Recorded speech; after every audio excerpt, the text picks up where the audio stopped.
Buksan ng buhay ito, oh. Nakakasawa. Nakakasawa talaga yung ama. Last na to. Tandaan mo yan.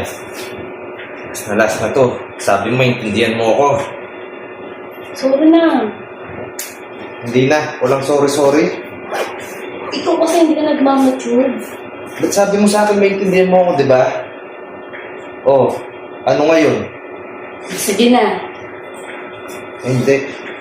Buo na yung desisyon ko. Aalis na ako. Sorry na. Pahala ka dyan. Sabi mo, maintindihan mo. Kasawang buhay ito.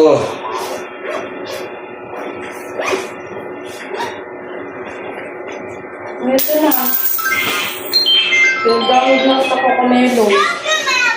Hindi mo.